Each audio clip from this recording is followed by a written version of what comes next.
부동산 임대차 계약서 작성, 그리고 작성 시 확인할 점, 유의할 점 몇 가지 설명드려 볼게요.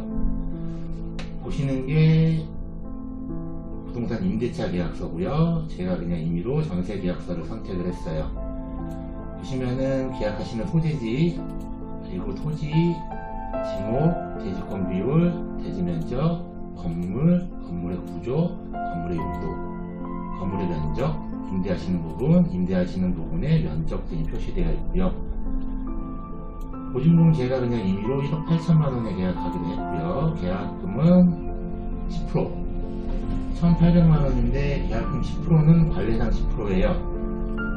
대한민국에는 계약 자유의 원칙이 있기 때문에 계약금, 중도금, 잔금 요거는 상호 협의하셔가지고 그냥 임의대로 상방 협의로 결정하시면 되고요.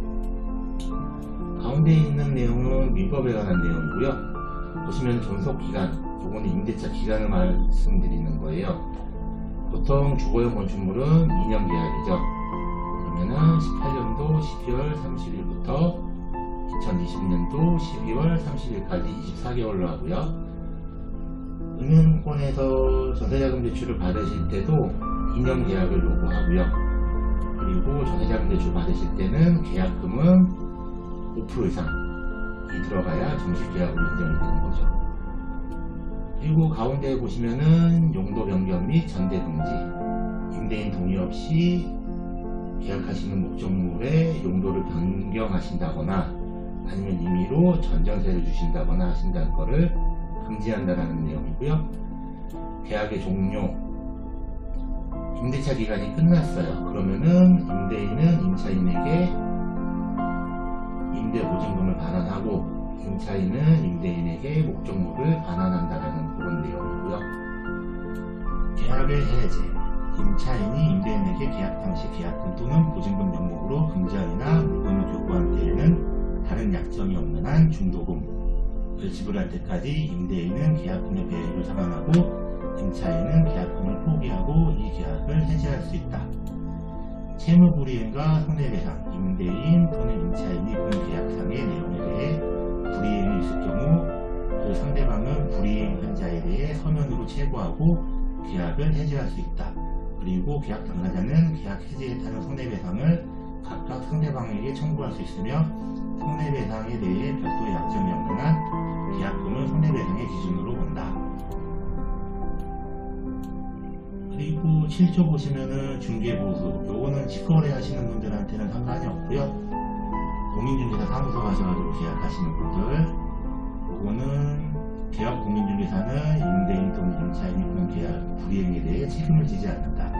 또한 중개보수는 본 계약 체결과 동시에 계약 당사자 상관이 각각 지불하며 계약 공인중개사의 고의나 과실 없이 본 계약이 무효, 취소 또는 해지되어도 중개보수는 지급한다.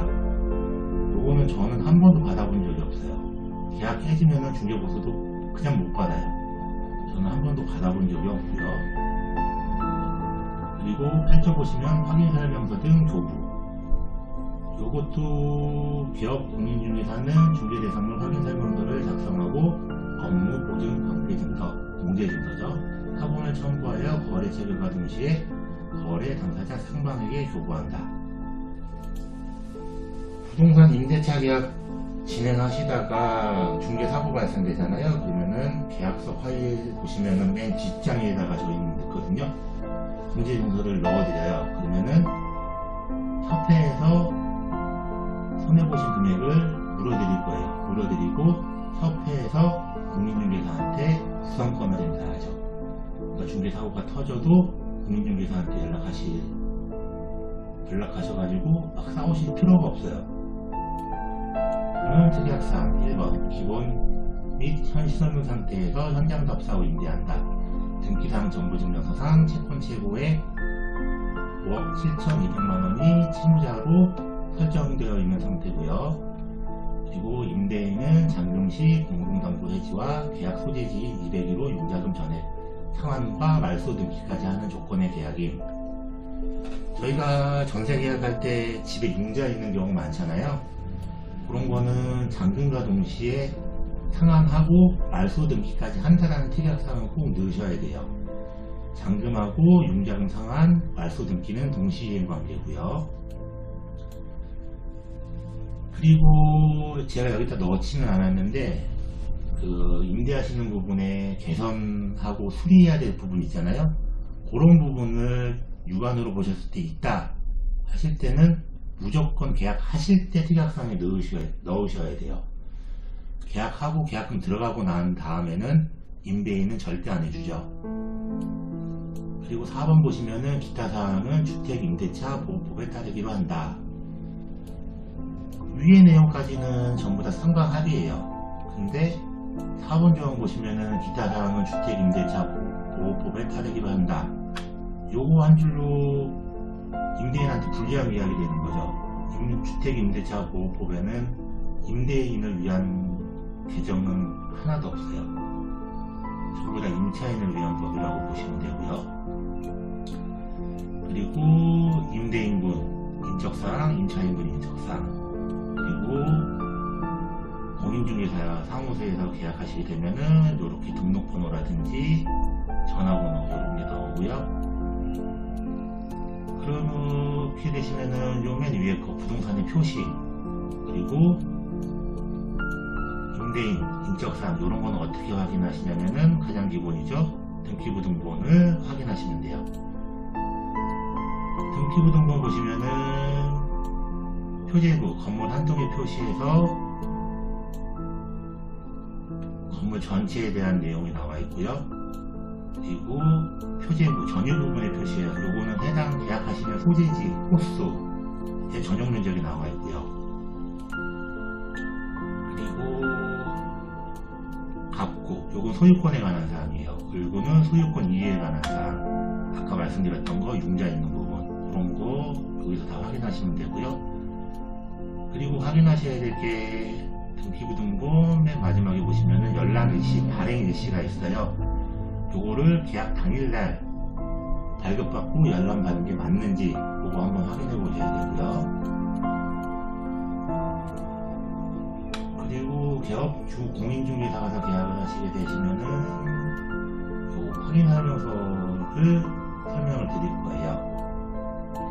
확인설명서 근거자료로는 등기상 정보증명서, 토지이용계획 확인원, 건축물대장 등등 여러가지 보고 확인을 하고요. 대상 물건에 표시해서 토지, 건축물 요거 전부 다 등기부등본에 나와 있는 내용이고요.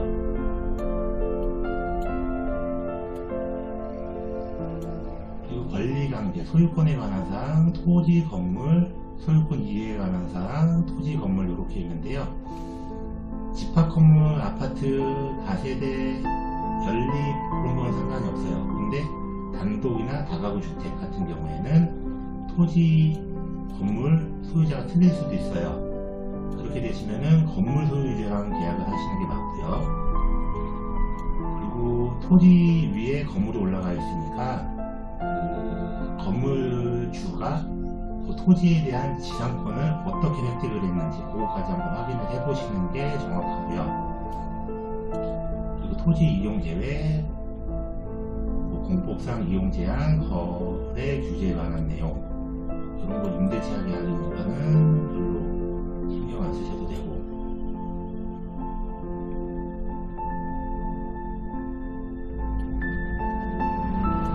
그리고 3번 보시면은 토지 이용 계획, 공법상 이용 제한 및 거래 규제에 관한 사항, 요거는 확인 설명서 근거 자료가 되는 토지 이용계획 확인서 보시면은 확인하실 수 있어요. 그럼 용도지역, 용도구역, 용도지구, 건폐율, 용적률 상한선 여러가지 등을 확인하실 수 있고요. 4번 보시면 입지 조건, 요게 실생활 할 때는 가장 중요하죠. 도로와의 관계, 포장되어 있는지 여부, 그리고 접근성 여부, 그리고 뭐 가장 가까운 정류장, 지하철역이 어딘지 그런 것들을 확인해 보실 수 있고요. 2페이지 가시면은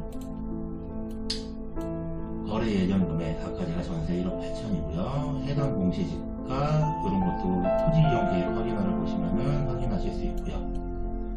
내 외부 시설물 상태, 뭐 전기, 가스, 시사, 소방, 난방 방식, 승강기 여부, 배수, 그 밖의 시설물, 요거를 체크를 하시는 날이 있고요. 요거는 이제 실물로 보셨을 때 하자되는 부분, 그런 거 있으면은 요거 다 짚으셔야 되고, 벽면 균열, 누수, 도배 상태, 일조량, 소음, 이런 거 다 표시해 드리는 거고, 중개보수 업종료율이 0.3%가 적용이 됐어요. 전세금액 1억 8천이면은 중개보수는 54만원이 되네요. 그리고 임대인분, 임차인분, 계약공인중개사까지 표시되는 거고요. 공인중개사 사무소 가셔가지고 요거를 설명 들으시고 사인하시는 분들도 계시고, 설명 못 듣고 사인하시는 분들도 계세요. 근데 설명 들으시는 게 권리 행사하시는 거니까 충분히 설명 들으시고 사인하시는 게 맞는 내용일 것 같고요.